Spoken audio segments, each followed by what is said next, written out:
Some folks think the dead don't speak. Let me tell you something, they do. They just don't use words. I'm Steve Nawojczyk, and this is another Coroner's Memory. For nearly 2 decades, I've carried body bags, stood in the blood, and looked into the eyes of the recently departed, trying to understand not just how they died, but why. Today's memory is about one of the most sacred places in my world, the death scene. You'd be amazed how much that space tells you if you know how to listen. And sadly, how much gets lost when you don't. Arkansas uses a patchwork system to handle death investigations.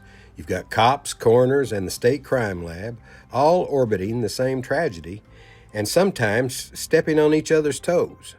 When we don't communicate, justice gets trampled.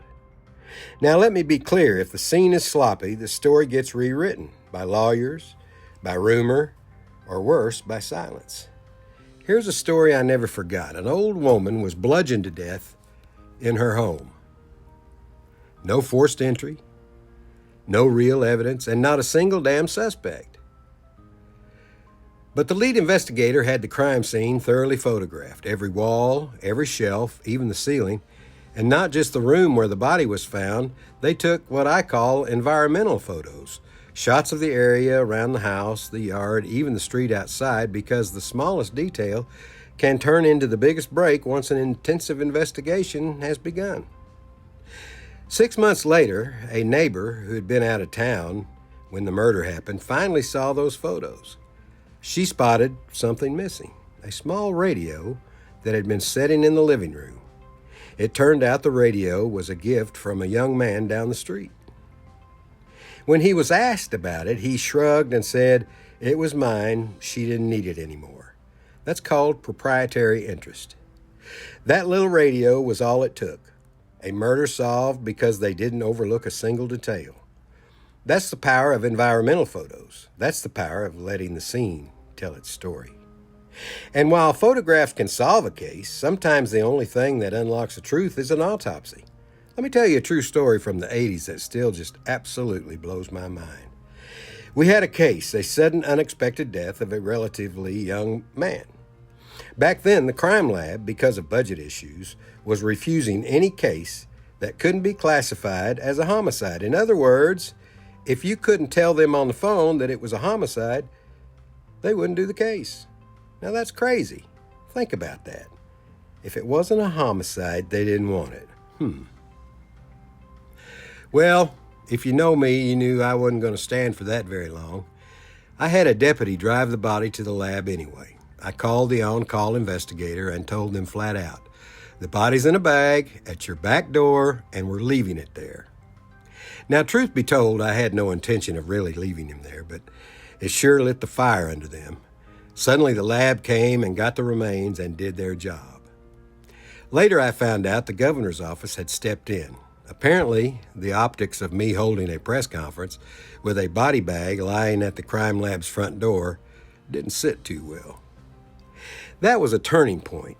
It showed that death investigation has no room for politics.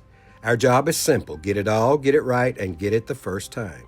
Anything less is a betrayal of the dead.